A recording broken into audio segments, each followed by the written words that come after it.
రికార్డుదారులు ఎక్కడ ఇబ్బంది పడుతుంటే తన సినిమాకి మొత్తం టికెట్ రేట్లు పెంచమని చెప్పి ప్రభుత్వాన్ని కోరి ఉద్యమాలు కూడా తీసుకుంటారు.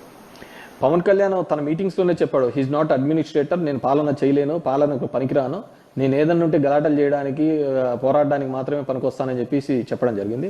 అతన్ని ఒక టూల్గా, ఒక ఆయుధంగా మాత్రమే తెలుగుదేశం పార్టీ వాడుకోవడం జరిగింది. సో అడ్మినిస్ట్రేషన్లో అతనే చెప్పడం జరిగింది తన రోల్ ఏమీ లేదు అని, ఏదన్నా కానీ పోరాటాలు దానికి అని చెప్పేసి. సో తన గొంతును, తనకున్న ఆ సినిమాకున్న క్రేజ్ను మాత్రమే తెలుగుదేశం పార్టీ వాడుకొని ఆ రోజు సక్సెస్ కావడం జరిగింది. ఈరోజు పవర్లో ఉన్నాడు కాబట్టి తెలుగుదేశం పవన్ కళ్యాణ్ యొక్క బలహీనత కూడా వాళ్ళ నమ్ముకున్న ఫ్యాన్స్కి వాళ్ళందరికీ కూడా అర్థమైంది కాబట్టి డెఫినెట్గా he's going to be Jio. ఇలా చాలా మంది అన్నారు, వచ్చాము, డెఫినెట్గా కూడా రేపు కూడా రాబోతున్నాము.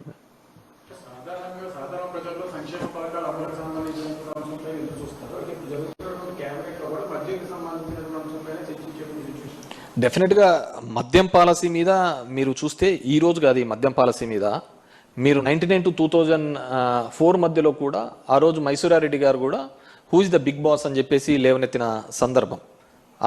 ఆ రోజుల్లోనే ఈయన లిక్కర్ స్కామ్లో ఇరుక్కున్నాడు. ఆల్రెడీ కూడా ఈ కేసుకు సంబంధించి నేను ఇంత ముందుకు చెప్పినందు విధంగా ఈ డిస్టిలరీస్ ఏవే కానీ మేము ఇచ్చినది కాదు. మేము చేసిన ఏకైక తప్పు ఒకటే ఒక చోట, నిజం గట్టిగా చెప్పలేకపోయినాం, చంద్రబాబు నాయుడు లాగా అబద్ధాలు మాట్లాడలేకపోయినాం. అది మా పార్టీ చేసిన అతిపెద్ద తప్పు. ఎందుకంటే వాళ్ళు ఈ భూము ఈ బీర్లను అన్నింటినీ చూపించేసి ఇవన్నీ జగన్మోహన్ రెడ్డి జే బ్రాండ్లని వాళ్ళంతగా ప్రచారం చేసినా కానీ లేదుగా ఇవన్నీ తెచ్చినది తెలుగుదేశం పార్టీ ఆధ్వర్యంలోనే, వాళ్ళ ముఖ్యమంత్రిగా వాళ్ళ టెన్యూర్లోనే తెచ్చారు అనే విషయాన్ని కూడా మేము గట్టిగా ప్రజల్లోకి తీసుకొని పోలేకపోవడము మేము చేసిన అతిపెద్ద తప్పుగా భావిస్తున్నాం. వాళ్ళు చేసిన అబద్ధ మాటలు, కుట్రపూరితమైన అంశాలను మేము జనంలోకి రివర్స్గా కౌంటర్ పోయినాము అధికారంలో ఉన్నప్పుడు. ఎందుకంటే ఏ డిస్టిలరీ మేము ఇవ్వలేదు. ఉన్న డిస్టిలరీస్ కన్నా మాకు ఫేవర్ చేసినట్టు, ఈ విధంగా చేసినట్టు మరి ఎన్ని డిస్టిలరీస్ మీద కేసు పెట్టారు, ఎన్ని డిస్టిలరీస్ని ఉన్న ఎండీస్ని అరెస్ట్ చేసినారు, దాని ఓనర్లను అరెస్ట్ చేసినారు చెప్పమనండి. So these are all bogus. అవన్నీ ఇచ్చిన పర్మిషన్లు అన్నీ కూడా చంద్రబాబు నాయుడే.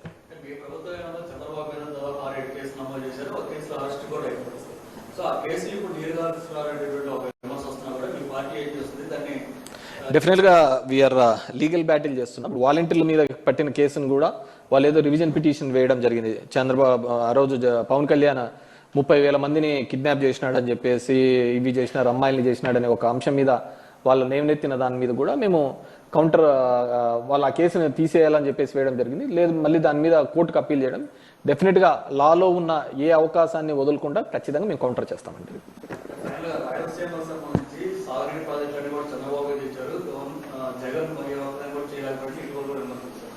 చంద్రబాబు నాయుడు గారు రాయలసీమ ప్రాంతంలో వచ్చి అక్కడ రైతన్నలను అడిగితే చెప్తారు ఈయన చేసిన ఘనకార్యం అండి. ఈరోజు రోడ్ల మీద టమోటాలు, ప్రతి పంటను చూడండి రోడ్ల మీద వేసి ఇబ్బంది పడుతున్న పరిస్థితులు చూస్తారు. చంద్రబాబు నాయుడు ఒకటి చెప్తాను చెప్పండి, ప్రతిదీ తనే కనిపెట్టాను అంటుంటాడు. సైబరాబాద్ నేనే అంటాడు, ఆర్టిఫిషియల్ ఇంటెలిజెన్స్ అంటాడు, ఇంకో ఏదేదో వ్యాలీస్ చెప్తున్నాడు, క్వాంటమ్ వ్యాలీ అంటున్నాడు. నాకు తెలిసి అమరావతిలో ఏ వ్యాలీ ఉండదు, ఉండేది ఒకటే వ్యాలీ, అది ఆక్వా వ్యాలీ. ఆక్వా వ్యాలీ మాత్రం సక్సెస్ఫుల్గా ఉంటుంది. మనము ఏదైనా కానుంటే ఈ చిన్న చేపలను తీసుకొని వచ్చి అక్కడ చేపల పెంపకం చేస్తే డెఫినెట్గా మంచి రిజల్ట్స్ వస్తాయని చెప్పేసి నేను అనుకుంటున్నాను. అంతకు మించి ఆ అమరావతి అనే ఇతను పెట్టిన దీంట్లో ఎటువంటిది కూడా పురోగతి ఉండదు. ఓన్లీ పురోగతి ఏదైనా ఉంది అంటే మాత్రం ఫిషరీస్ మాత్రం బాగా డెవలప్ అవుతాయి. చంద్రబాబు నాయుడు ఫర్ సేల్ చంద్రబాబు నాయుడు గారు ఆల్రెడీ ఫర్ సేల్ పెట్టేసినాడు. సో దాని నుంచి ఏదన్నా తీసి ఇవ్వాలి అనే ఉద్దేశం మొదటి నుంచి కూడా మా పార్టీ వాదన అదే.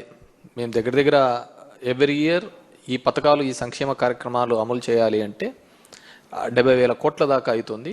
అది ఆంధ్రప్రదేశ్ రెవెన్యూ చూసుకొని ఆదాయాలు చూసుకుంటే ఆ పథకాలు ఇబ్బంది అవుతుందనే ఉద్దేశంతోనే మేము అట్లా నోటికొచ్చినట్టు చెప్పలేదు. చంద్రబాబు నాయుడు గారు నోటికొచ్చినట్టు చెప్పి ఈరోజు ఎప్పుడైతే హామీలు అమలు చేయాలనుకున్నప్పుడు వచ్చేకల్లా రాష్ట్రాన్ని అమ్మేయాలా, ఇది అమ్మేయాలా అనేది చెప్తున్నాడు. ఆల్రెడీ ఆంధ్రప్రదేశ్ రాష్ట్రాన్ని చంద్రబాబు నాయుడు, తెలుగుదేశం పార్టీ, కూటమి ప్రభుత్వం ఫార్ సేల్ పెట్టేసింది. దాంట్లో భాగంగానే మొన్న కూడా చూసినాము 190,000 కోట్ల రూపాయలకు సంబంధించి ఏపీఎండిసికి సంబంధించినవి కూడా కేవలం ఒక 9,000 కోట్ల కోసం ఈ మైన్స్ అన్ని కూడా గ్యారంటీగా పెట్టే సందర్భం కూడా చూడడం జరిగింది.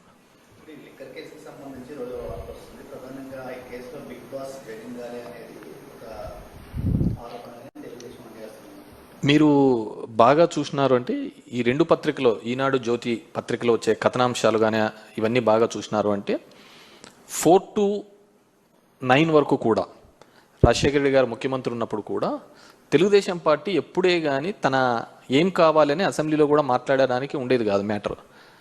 ఏదో ఒక మ్యాటర్ని ఈనాడు పేపర్లో పబ్లిష్ చేసేది, అది తీసుకొని వచ్చి అసెంబ్లీలో గందరగోళం చేసే పరిస్థితి ఆ రోజు మనం చూస్తున్న సందర్భం. ఈరోజు కూడా సేమ్ అదే స్ట్రాటజీనే వాడుతోంది. ఈరోజు సిట్ అనే దర్యాప్తు సంస్థ ఎవరి చేతుల్లో నడుస్తోంది అందరికీ తెలిసినదే. సిట్ రిమాండ్ రిపోర్టు కోర్టుకు సబ్మిట్ చేయదు. సబ్మిట్ చేయకముందే ఆంధ్రజ్యోతి ఈనాడులలో కథనాలుగా వస్తుంటాయి. అది ఏ విధంగా అవుతుంది? ఒక కాన్ఫిడెన్షియల్ డాక్యుమెంటు, జడ్జి ముందర పెట్టాల్సిన డాక్యుమెంటు, ఇవి ఈ కొన్ని పేపర్లు వాళ్ళ అనుకూలమైన పేపర్లకు ఇచ్చేసి దాని మీద వాళ్ళు ఇష్టానుసారం ఒక కథనాలు చేస్తుంటాయి. ఒకసారి ఏమో అవన్నీ ఇచ్చేసినారంట, ఎలక్షన్లలో పనిచేసినారంటారు, 3,500 కోట్లకు 300 కోట్లు పనిచేసినారంట, మిగతా 2,300 కోట్లు ఎక్కడున్నాయి? ఇంతవరకు బ్యాంకులలో ఉన్న డబ్బులను సీజ్ చేశారనే ఒక పద్ధతికే చూపిస్తున్నారు తప్ప ఫలానా చోట ఇంత బల్క్గా డబ్బులు దొరికినాయి అనే పద్ధతిలో ఎక్కడా కానీ చూపించండి. ఒక నెరేటివ్ని బిల్డప్ చేస్తున్నారు. అంటే మొదటి నుంచి కూడా కింద నుంచి పై వరకు ఒకటే లైన్ తీసుకుంటారు, దాన్ని ఎస్టాబ్లిష్ చేయడానికి పదే పదే మాట్లాడుతున్న సందర్భం చూసాను తప్ప ఈ పేపర్లలో వచ్చే కథనాల ఆధారంగానే చేసుకుంటా పోతా అంటే ఇంకెవడే కానీ ఉండలేరు అనమాట. నేను ఇంతకుముందు చెప్తున్న విధంగానే జడ్జి దగ్గర ఉండాల్సిన రిపోర్టు, సిట్ కాన్ఫిడెన్షియల్గా మెయింటైన్ చేయాల్సిన రిపోర్టు